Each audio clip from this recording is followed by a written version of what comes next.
Hari ini kita akan lanjutkan kembali, kita akan belajar kebenaran firman Tuhan. Bapak Ibu, berapa banyak di antara kita seringkali kepikiran dengan perkataan orang, kepikiran dengan perlakuan orang, kepikiran dengan hal-hal yang terjadi, sampai cemas, bingung, kacau, khawatir, stres.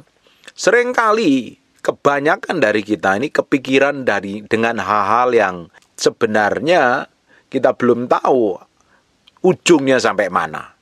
Mikirin hal yang akan terjadi di masa depan. Ngapain kita pikirin? Yang lebih parah lagi, mikirin perkataan buruk orang lain.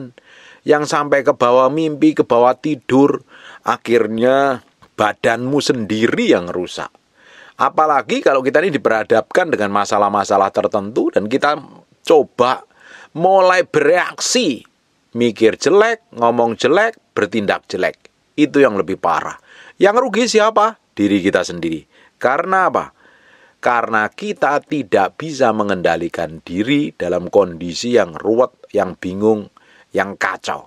Bapak Ibu, kekristenanmu yang sejati harusnya muncul ketika engkau ngadapin masalah, ketika engkau ngadapin tekanan, ketika engkau ngadapin himpitan, ketika engkau diperlakukan buruk, ketika engkau direndahkan, tidak dihargain, dihianati, dikata-katain, dituduh dan difitnah. Harusnya pikiranmu tetap seperti pikirannya Kristus, tindakanmu pun seperti tindakannya Kristus. Harusnya, tapi kebanyakan orang melakukan hal-hal yang konyol, bertindak konyol, berpikiran konyol. Coba sekarang kita akan buka di kitab Ayub pasal yang ke-20 ayat 1-3. Maka Jofar, orang Naamah menjawab, ini biasaan orang tuh kayak begini nih. Oleh sebab itulah pikiran-pikiranku mendorong aku menjawab. Kalau ada apa-apa, cepat jawab. Harusnya kita punya dua telinga, lebih banyak mendengar dulu, dicerna dulu, ditimbang dulu, dipikir dulu. Tapi kebanyakan orang, pikiran-pikiran yang muncul langsung diomongin, mendorong aku menjawab. Karena hatiku tidak sabar lagi. Ku dengar teguran yang menghina aku. Tetapi yang menjawab aku ialah akal budi yang tidak berpengertian. Kebanyakan kalau orang dihina, diperlakukan buruk, dikata-katain jelek, bukan ditimbang lagi. Langsung pikirannya mendorong menjawab dengan tidak sabar, nggak ada pengendalian diri, jawabnya tidak berakal budi. Kelihatan bodohnya. Banyak orang Kristen sikapnya seperti ini loh. Ketika dihina langsung bereaksi, nggak terima, marah, ngambek, ngamuk. Jawabnya tidak punya akal budi dan tidak pengertian. Kelihatan bodohnya. Sudah gereja, sudah pelayanan, sudah jadi hamba Tuhan. Kalau dalam hal ini engkau nggak bisa mengendalikan pikiranmu, engkau hanya menunjukkan betapa bodoh dan tidak ada pengendalian diri. Kebanyakan orang ketika ditegur, dihina, direndahkan, disakiti, diperlakukan buruk, mendapat hal yang tidak enak, langsung pikirannya langsung menjawab dengan tidak ada akal budi dan tidak adanya pengertian. Menunjukkan tidak ada penguasaan diri. Rileks saja. Saya sudah berkali-kali berkata bahwa hidup kita ini nggak ditentukan oleh perkataan orang lain dan penilaian orang lain. Orang lain tuh bebas ngomong. Karena kita nggak bisa rem mulut orang, kita nggak bisa atur mulut orang, dan kita nggak bisa jagain mulut orang. Orang bisa ngomong bebas apapun yang dikatakan. Tapi kan kita harus bisa mengendalikan diri. Kita harus bisa menguasai diri. Toh kalau kita mau jawab, kita jawab dengan pengertian. Nggak mungkin kita mau jawab sembarangan dan sembrono. Nggak mungkin kita mau jawab dengan hal yang konyol dan hal yang nggak mungkin mau kita tunjukkan emosi. Kalau engkau masih menunjukkan emosi dan amarahmu, bukti engkau nggak ada pengendalian diri sama sekali, nggak ada penguasaan diri. Tidak ada pengendalian diri sama sekali. Coba kita akan lihat perkataan Elifas ini di Ayub pasal yang ke-15, mulai ayat yang pertama. Maka Elifas orang Teman itu menjawab, apakah orang yang mempunyai hikmat menjawab dengan pengetahuan kosong dan mengisi pikirannya dengan angin? Kalau orang berhikmat, pasti jawabnya itu dengan penuh pengetahuan. Bukan dengan pengetahuan yang kosong atau ngisi pikirannya dengan angin. Nggak ada bobot, nggak ada kuasanya, nggak ada otoritasnya. Memang kalau orang fasik itu Sudah tahu kebenaran tapi nggak menghidupin kebenaran. Kata kitab Amsal 10 ayat yang ke-20, lidah orang benar seperti perak pilihan. Artinya lidahnya orang benar itu berharga dan bernilai. Tetapi pikiran orang fasik sedikit nilainya, nggak ada harganya, nggak bernilai pikirannya orang fasik itu. Kita ini bukan orang fasik loh. Kita ini orang yang ngerti firman. Kita orang yang beribadah kepada Tuhan. Kita orang yang kenal Tuhan. Makanya pikiranmu harus diisi dengan hikmat, pengertian, dan pengetahuan. Supaya ada nilainya dan ada bobotnya. Kita Pengkhotbah pasal yang ke-10 ayat yang ketiga. Juga kalau ia berjalan di lorong orang bodoh itu tumpul pikirannya. Dan ia berkata kepada setiap orang, orang itu bodoh. Orang bodoh itu tumpul pikirannya. Nggak bisa mencerna segala sesuatu sesuai dengan kehendak Tuhan. Gampang panik, gampang stres, gampang bingung. Kalau gampang panik, gampang stres, gampang bingung, hidupmu kacau loh. Hidupmu tidak berserah kepada Tuhan dan kau nggak percaya sama Tuhan. Bagaimana mungkin hidupmu penuh dengan kekacauan dan cemas, bingung, nyemasin hal yang nggak penting, mikirin hal yang nggak penting. Orang-orang model kayak gini gampang stres, gampang sakit, antibodinya lemah, pikirannya mikirin hal yang sepele, bukan mikirin perkara-perkara yang di atas. Bapak Ibu, kalau pikiranmu gampang penuh dengan kekhawatiran, dengan ketakutan, dan gampang ngomong sembarang, mulutnya lo ngomongnya sembarangan, seperti nggak disekolahin itu. Gampang ngerendahin orang lain, gampang nyakitin orang lain, pikirannya buruk terus melihat segala sesuatu. Melihat segala sesuatu, kalau terjadi dalam hidupnya selalu cari kambing hitam. Bukan mau berkaca, kenapa kok ini terjadi dalam hidupku? Apa yang harus aku perbarui? Apa yang harus aku perbaiki? Harusnya berkaca kepada kejadian dan terjadi apa yang terjadi dalam hidupnya. Bukan cari pembenaran diri dan nyalain orang lain. Orang-orang bodoh ini kerjaannya nyalain orang lain, merasa dirinya benar, merasa dirinya hebat, merasa dirinya pintar, padahal bodoh. Pikirannya jelek, pikirannya negatif, pikirannya busuk. Nah, orang-orang model kayak begini ini susah sekali ditegur dan dinasihatin. Karena apa? Kalau melihat dari kacamatanya dia selalu semua orang itu salah. Semua orang itu jelek dan dia sendiri yang paling benar. Bapak Ibu, kalau engkau nggak bisa mengendalikan diri dengan baik, apa yang terjadi? Engkau dikuasai oleh pikiran-pikiran yang nggak selaras dengan Kristus loh. Akhirnya apa? Pikiranmu yang ngontrol dan mengendalikan, akhirnya tindakanmu pun tidak sesuai dengan kehendak Tuhan. Berapa banyak orang alami seperti ini? Hidupnya ngawur, hidupnya sembarangan, hidupnya sembrono, hidupnya ngaco, dipenuhi ketakutan. Harusnya kita ini ya, semakin hari kita semakin menyelaraskan pikiran kita dengan pikir Kristus. Coba sekarang kita buka di Kolose pasal yang ketiga 1-2.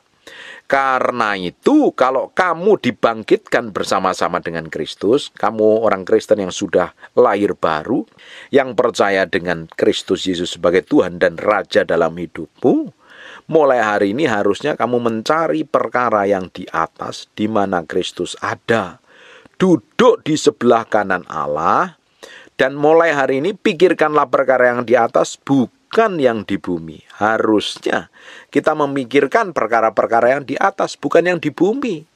Pikiran yang di bumi itu penuh kekhawatiran, cemas, bingung, mikirin masa tua. Ngapain masa tua belum terjadi kok? Jalani hari-harimu setiap hari bersama Tuhan. Serahin sama Tuhan. Tanggung jawab dengan seluruh yang Tuhan percayakan dalam hidupmu. Jangan mikirin yang Bapak Ibu tidak tahu jalan keluarnya. Jangan mikirin kejadian yang belum terjadi. Buat apa? Malah cemas, malah bingung, malah kacau, nanti mendatangkan sakit penyakit. Beberapa hari yang lalu saya dengar ada seorang yang benar-benar hidupnya dipenuhi dengan ketakutan, cemas, bingung, bahkan stres kalau ketakutan itu datang dalam hidupnya. Nah, ketakutan itu tidak jelas ujungnya mana. Tiba-tiba tangannya gemetar seperti orang kena Parkinson. Tidak bisa dikontrol, nggak bisa dikendalikan. Kenapa orang seperti ini? Karena tidak bisa menaklukkan diri sepenuhnya di dalam Kristus.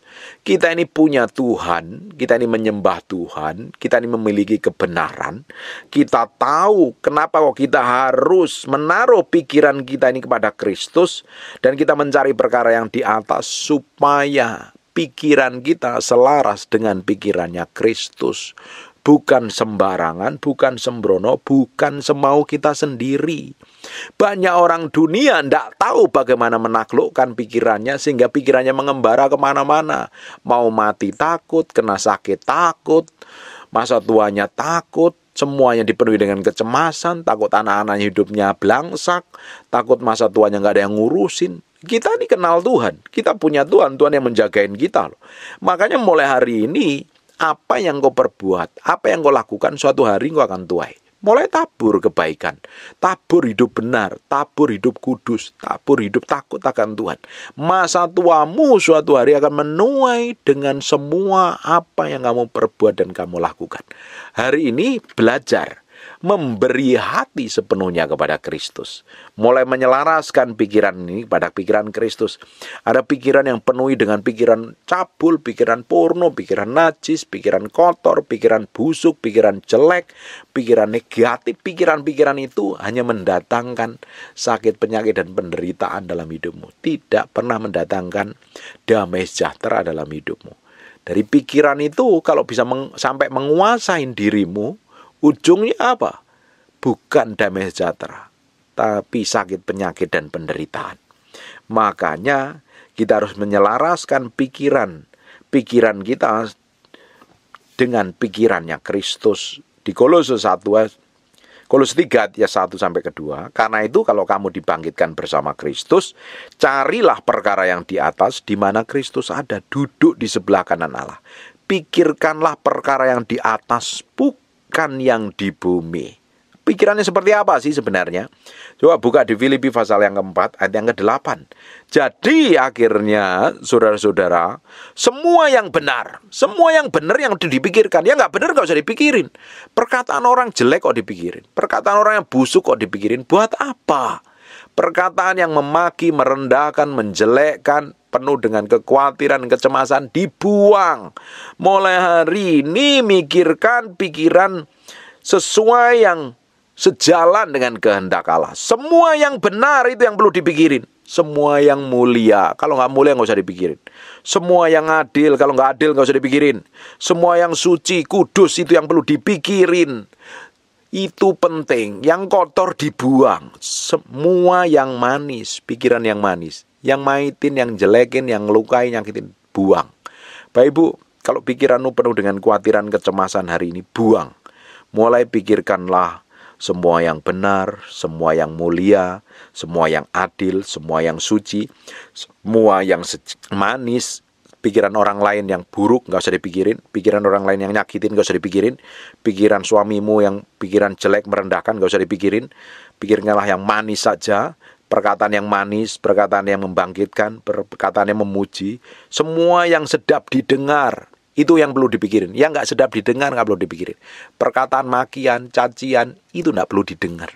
Lupakan saja.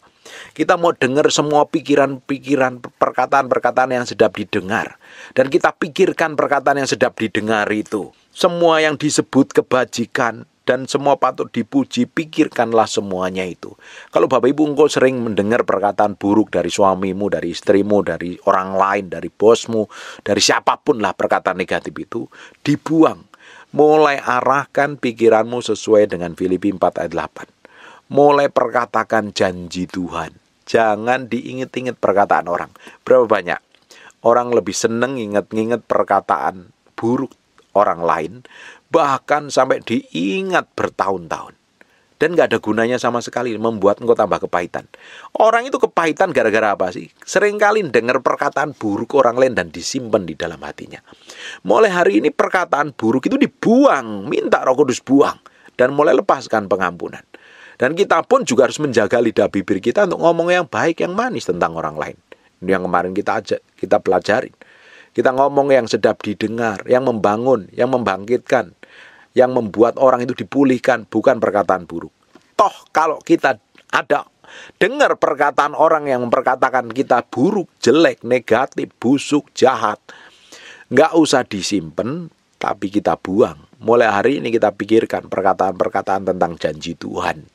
Kita pikirkan tentang bagaimana Tuhan berkata atas hidup kita, tentang masa depan kita. Bapak pun, kalau engkau melihat suamimu belum bertobat, atau istrimu belum bertobat, atau anakmu belum bertobat, perkatakan janji Tuhan. Jangan kamu perkatakan kelakuan buruknya dia. Tidak akan mengubahkan apa-apa. Perkatakan yang baik. Kalau engkau sedang ribut dengan orang lain dan orang lain memperlakukan engkau buruk dan jelek, nggak usah diingat-ingat perkataannya. Pikirkan yang sedap didengar, patut dipuji dan disebut kebaikan. Kalau engkau bisa benar-benar menaklukkan pikiranmu kepada Kristus, engkau jadi orang yang kuat, kokoh, teguh. Orang boleh ngomong apapun, orang boleh bertindak apapun, orang boleh memperlakukan kamu seperti apapun, tapi kamu tetap rileks dan enjoy. Karena kamu nggak pernah mikirin perkataan orang, fokusmu kepada perkataan Tuhan. Perkataan tentang Kristus atas hidupmu. Perkataan tentang firman Allah atas hidupmu itu apa? Janji Tuhan atas hidupmu apa? Engkau jadi orang yang enjoy. Orang mau jempalitan, maki, fitnah, tuduh, nggak usah pusing. Kita pikirkan perkataan Kristus. Kalau ada orang berkatakan buruk, tolak dalam nama Yesus. Kita fokus kepada janji Tuhan. Amin. Kalau engkau bisa menang di area sini, hidupmu penuh dengan damai, bahagia, sejahtera. Nggak gampang sakit hati, nggak gampang tersinggung, nggak gampang marah. Kalau engkau gampang marah, sakit hati, dan tersinggung karena kamu sering mikirin perkataan buruk orang lain, dan kamu simpen dalam hatimu, Bapak Ibu, coba Bapak Ibu renungkan dan pikiran. Perkataan busuk itu kan sampah. Perkataan buruk itu kan seperti kotoran. Terus kamu simpen di dalam hatimu. Tidak heran hatimu pun juga busuk. Akhirnya apa yang keluar dari mulutmu? Perkataan yang busuk. Kelakuan yang buruk. Karena apa? Dengar perkataan orang, direnungkan, disimpan di dalam hati, tidak heran engkau juga sering memperkatakan buruk tentang orang lain. Kalau engkau suka nyimpan perkataan buruk orang lain dan kamu simpan di dalam hatimu sampai kamu marah, tersinggung, kesel, jengkel, kepahitan, dan sakit hati, kamu simpan, pasti kamu pun juga akan mengeluarkan perkataan yang menyakitkan, merendahkan, melukai orang lain. Artinya, kamu sudah hidup di dalam dosa, hidup di dalam kesalahan yang harus diubah hari ini. Ngapain nyimpen sampah? Kita buang sampah, kita isi dengan pikiran Kristus. Baru hidupmu jadi berkat. Tidak heran ada orang-orang yang ngomongnya busuk, ngomongnya jahat, ngomongnya jelek, ngomongnya negatif. Ternyata dia selama ini simpen hal yang busuk. Bukankah Alkitab katakan, apa yang keluar dari mulut berasal dari hati? Kalau hatimu busuk, yang keluar dari mulutmu pun busuk. Ngapain kamu mau simpen hal yang busuk dalam hatimu? Serahin sama Tuhan, biar dikuduskan, disucikan. Supaya engkau hidup dibenarkan di dalam Kristus dan ngalami berkat. Hidupmu berkemenangan. Hidupmu jadi berkat bagi banyak orang. Amin. Hari ini bertobat, balik sama Tuhan. Sungguh-sungguh hidup benar di hadapan Kristus. Maka Tuhan akan ubahkan hidupmu penuh dengan damai sejahtera. Kau nikmatin hidup di muka bumi dengan enjoy, relax, santai. Karena apa? Kamu memasukkan pikiran Kristus. Berpikir seperti Kristus berpikir. Bertindak seperti Kristus bertindak. Tidak dipengaruhi oleh perkataan buruk orang lain. Tidak dipengaruhi oleh perkataan jelek orang lain. Kamu fokus dengan apa yang Tuhan kerjakan dalam hidupmu. Enjoy aja. Hidupmu akan panjang umur, sehat dan sejahtera. Sekarang kita akan lihat di Mazmur pasal yang ke-94 ayat yang ke-19. Apabila bertambah banyak pikiran di dalam batinku, penghiburanmu menyenangkan jiwaku. Ini perkataan orang yang hidup di dalam Kristus. Pikirannya sesuai dengan Kristus, nggak stres, nggak bingung. Kalau banyak pikiran, serahin sama Tuhan. Renungkan janji Tuhan, perkatakan apa yang Tuhan katakan. Perkatakan janji Kristus atas hidupmu, baru Tuhan akan berikan penghiburan. Engkau bisa tenang, engkau bisa menghadapi badai. Tenang kalau engkau berjalan sama Tuhan. Tapi kalau pikiranmu dipenuhi dengan pikiran duniawi, malah makin banyak pikiran, makin kamu nggak bisa tidur. Akhirnya makan obat tidur, migrain, sakit datang mendatangimu, penyakit banyak. Makanya belajar ini, menaruh pikiran ini pada Kristus. Di Mazmur 139 ayat yang kedua, engkau mengetahui kalau aku duduk atau berdiri, engkau mengerti pikiranku dari jauh. Tuhan itu ngerti kok pikiran kita. Sebenarnya apa sih yang kita pikirkan? Kalau kita mikirkan Kristus, harusnya ada damai sejahtera, sukacita dalam hidupmu. Tapi kalau pikiranmu itu mengembara kemana-mana, engkau nggak taklukkan ya, susah loh. Orang yang nggak bisa menaklukkan pikirannya itu bisa mengembara kemana-mana. Doa pikirannya kemana-mana. Ibadah di gereja pikirannya kemana. Belajar menaklukkan. Kita harus menaklukkan pikiran kita ini kepada Kristus. Kalau tidak, pikiran ini mengembara. Orang yang dikuasai oleh pikirannya, apa yang terjadi dalam hidupnya? Ngawur kelakuannya. Dikontrol pikirannya. Bukan dikontrol oleh pikiran Kristus, tapi dikontrol pikirannya sendiri. Tidak heran orang-orang kayak begini dikuasai oleh ego dan hawa nafsunya. Emosinya lebih utama. Amarahnya yang lebih menonjol. Kelakuan buruk dan karakternya jelek sekali biasanya. Tapi kalau pikiran kita ditaklukkan kepada Kristus, kita memiliki pikiran Kristus, apa yang terjadi dalam hidup kita? Kita menjadi orang-orang yang menikmatin kebaikan, kasih setia, dan anugerah Tuhan. Karena Tuhan mengerti semua yang di dalam pikiran kita. Makanya hari ini kita izinkan Tuhan menyelidikin pikiran-pikiran kita yang di dalam kita itu apa. Di Mazmur 139 ayat yang ke-23, selidikilah aku ya Allah dan kenalah hatiku, ujilah aku dan kenalah pikiran-pikiranku. Selama ini kita izinkan Kristus menyelidikin pikiran kita apa tidak? Hari ini izinkan Roh Kudus menyelidikin pikiranmu sampai kedalaman batinmu. Kalau tidak sesuai dengan Kristus, masih dipenuhi dengan pikiran jahat dan pikiran busuk, bertobat, serahkan sama Tuhan. Pikiran penuhi dengan kecemasan dan ketakutan, serahkan sama Tuhan. Pikiranmu tentang kekhawatiran dan negatif, jelek terus. Bahkan kalau engkau pikiranmu jelek, engkau susah lo percaya sama Tuhan. Bagaimana engkau bisa percaya dengan Tuhan? Kalau pikiranmu busuk dan jelek hari ini, mulai taklukkan sepenuhnya kepada Kristus. Sekarang buka di Efesus pasal yang 4 ayat 23. Supaya kamu dibaharui di dalam roh dan pikiranmu. Efesus 4 ayat yang ke-23. Coba kita buka ya. Kenapa kok kita harus mengizinkan Tuhan mengoreksi kita dan memperbaharui di dalam roh dan pikiran kita? Syaratnya bagaimana? Yaitu di ayat yang ke-22. Yaitu bahwa kamu berhubung dengan kehidupan kamu yang dahulu harus menanggalkan manusia lama yang menemui kebinasaannya oleh nafsunya yang menyesatkan, supaya kamu dibaharui di dalam roh dan pikiranmu dan mengenakan manusia baru yang diciptakan menurut kehendak Allah dalam kebenaran dan kekudusan yang sesungguhnya. Makanya kita harus menanggalkan manusia lama kita yang tidak sesuai dengan Kristus. Manusia lamamu itu seperti apa? Coba koreksi diri. Dipenuhi dengan kepahitan enggak manusia lamamu? Kegeraman, kemarahan, pertikaian, tukang fitnah, tukang ngamuk, susah mengampuni, perbuatanmu jahat, gampang mencuri, tukang bohong, mulutnya kotor, mulutnya jahat, pikirannya negatif, itu manusia lama itu harus ditanggalkan. Kita mengenakan manusia yang baru yang diciptakan menurut kehendak Allah. Pikiran kita pun harus selaras. Baru kita selaraskan pikiran kita dengan kebenaran firman Tuhan.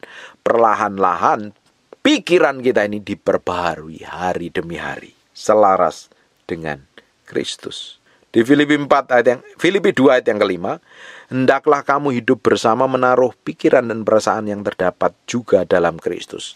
Orang yang berjalan bersama Kristus setiap hari, pikirannya seperti pikiran Kristus. Tindakannya, ucapannya pun seperti kebenaran firman Tuhan. Dan orang-orang kayak begini pasti jadi berkat, ditempatkan dimanapun juga. Sekalipun menghadapi masa sulit, tekanan yang hebat, goncangan yang hebat, tapi engkau tahu engkau dijagain dan lindungi Tuhan. Tidak perlu khawatir, tidak pernah muncul rasa cemas, tidak pernah muncul rasa stres. Karena kamu menyelaraskan pikiranmu dengan pikiran kerajaan Allah. Bapak Ibu bisa bayangkan kalau kita ini sejalan dengan Tuhan, kita berjalan bersama Tuhan, kita bergaul intim dengan Tuhan, apa yang terjadi? Tuhan proteksi, Tuhan jagain, Tuhan lindungi, Tuhan pasti berkati. Tuhan pasti jamin masa depan kita. Dengerin baik-baik. Kalau di masa lalu Tuhan sembuhkan, di masa lalu Tuhan cukupin, di masa lalu Tuhan berkati, di masa lalu Tuhan campur tangan, Tuhan lakukan perkara-perkara ajaib di masa yang akan datang.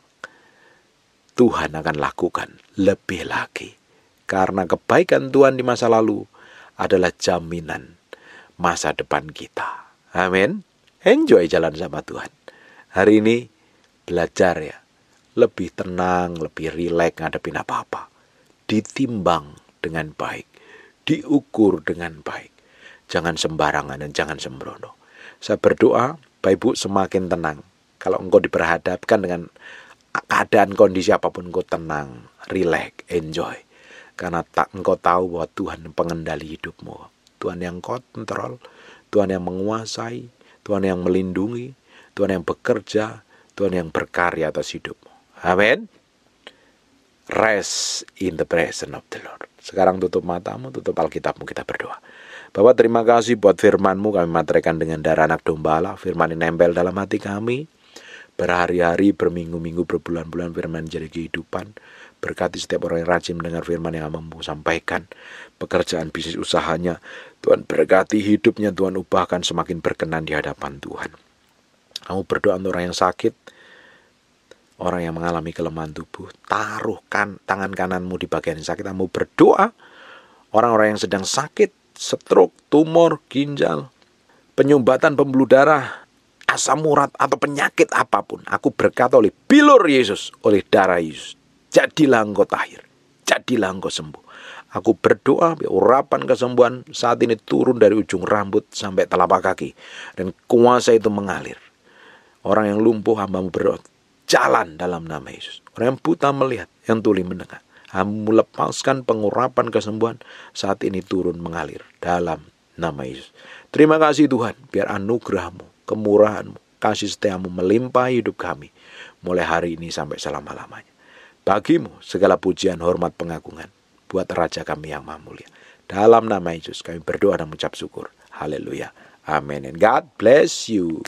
Percuma kalau kita datang ibadah ini, kalau Bapak Ibu nggak terima sesuatu. Bapak Ibu akan terima sesuatu ketika roh Tuhan mengurapimu. Engkau pulang jadi orang yang diurapin Tuhan. Bangkit beri sama-sama.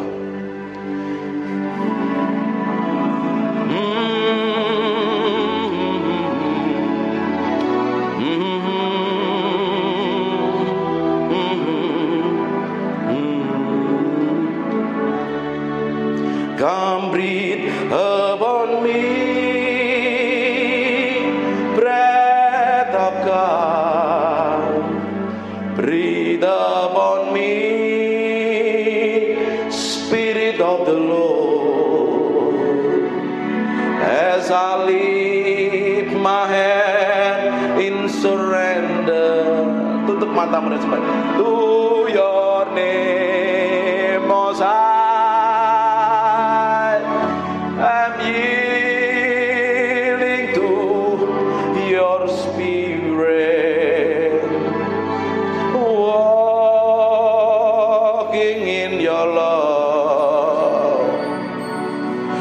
Jesus, I adore. Jesus, I adore. Jesus, I adore.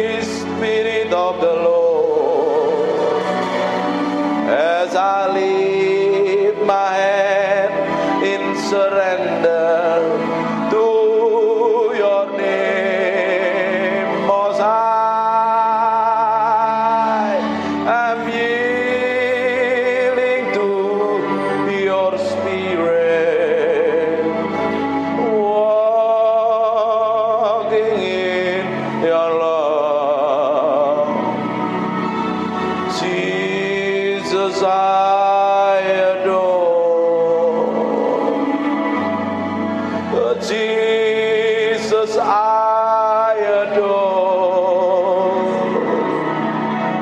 Jesus, I adore your holy name. Mekerebekonomo santekini. Terus Tuhan. Inaralamaya siribinimianamu. Inimiananalamu. Terus angkat suaramu sembah Dia. Maganamaya sirimiananamu. Terus sembah Dia. Nyanyikan mazmur yang keluar dari hatimu, sembah Dia.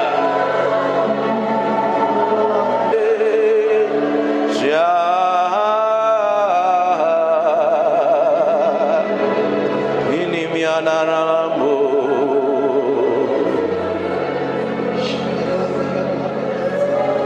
Terus Tuhan, biar pengurapan-Mu turun dalam ruangan ini.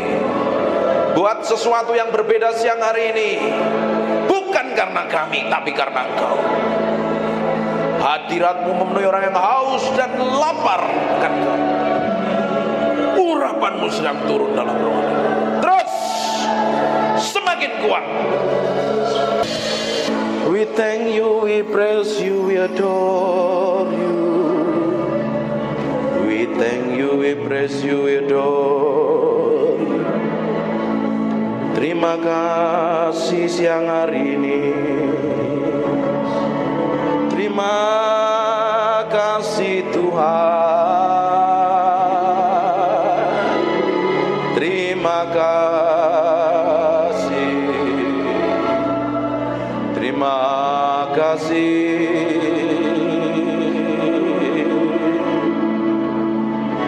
Di dalam hadirat-Mu kami diupahkan mengenal Engkau. Di dalam hadirat-Mu kami mencintai-Mu.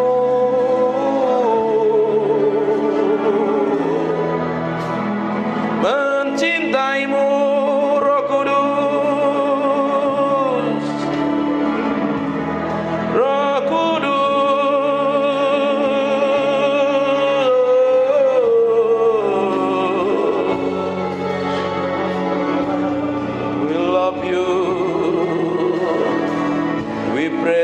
Adore you.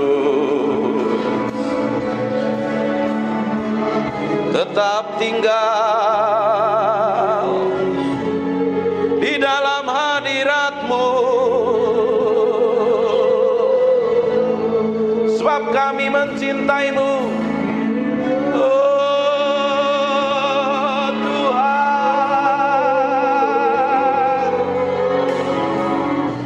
Tuhan.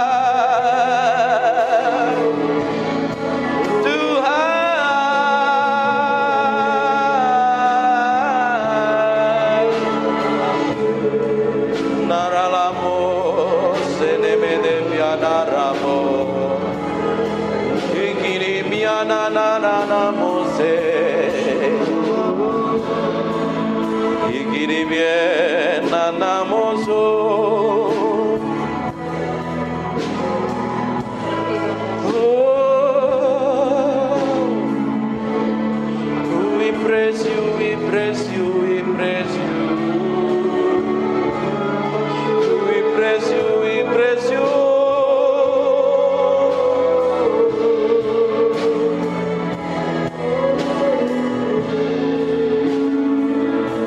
Berlama-lama dalam hadirat-Mu, menikmati kuasa-Mu, Tuhan. Tuhan, inananaramore, ikinemiananaranamo. Terima kasih Tuhan. Biar roh hikmat wahyu turun di antara kami. menyingkapkan pribadimu yang ajaib, sehingga kami mengerti kehendak-Mu, berjalan dalam pusat hati-Mu, oh Tuhan. Siang hari ini urapi kami semua tanpa terkecuali. Kami adalah orang yang mencintai-Mu dan mengasihi-Mu.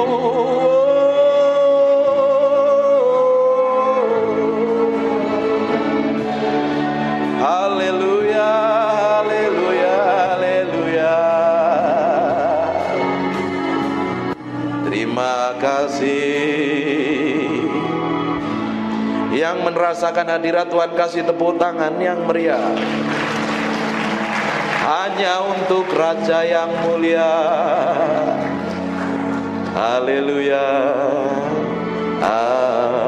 Amin. Silakan duduk dalam hadirat Tuhan. Tutup matamu, disembah Tuhan. Aku impartasikan apa yang aku punya yang datangnya daripadamu itu. Dalam nama Yesus. Aku impartasikan urapan itu. Kerinduan, kelaparan, haus akan pribadimu sendiri. Setiap orang yang siang hari ini memberi hatinya, Tuhan jamah, Tuhan jamah, Tuhan jamah, Tuhan jamah, Tuhan jamah, Tuhan jamah, Tuhan jamah. Tuhan perlengkapi orang-orang ini dengan pengurapan secara ilahi dalam nama Yesus. In Jesus name. In Jesus name. In Jesus name. Tuhan pakai orang-orang ini menjadi hamba-hamba Tuhan yang memberi dampak secara ilahi dalam nama Yesus. Dalam nama Yesus. Then sing my soul, my Savior God to thee. Aku berdoa setiap orang dalam ruang ini diberkati Tuhan tanpa terkecuali. Setiap orang, hamba-hambamu ini diberkati Tuhan, pulang membawa berkat ilahi. Hamba berdoa, apa saja yang dikerjakan tangannya Tuhan bikin berhasil. Pelayannya tambah hari tambah naik terus, tambah diurapin terus. Dikirim jemaat baru dari barat, timur, utara, selatan. Dibikin sukses dan berhasil. Dan sampai garis akhir, kami semua didapati menjadi orang yang berkenan di hadapan Tuhan. Terima kasih Tuhan tanpa terkecuali. Anugerah-Mu, kemurahan-Mu melimpah-limpah untuk orang yang Kau kasih ini, orang yang setia melayani ini, dalam nama Tuhan Yesus Kristus. Terima kasih Tuhan. Terima kasih. Aku berdoa biar anugerah dan kemurahan-Mu melimpah-limpah dalam nama Tuhan Yesus. Pulang bawa berkat ini dan anugerah kemelimpahan-Mu melimpah-limpah. Semua yang diberkati Tuhan katakan amin. God bless you.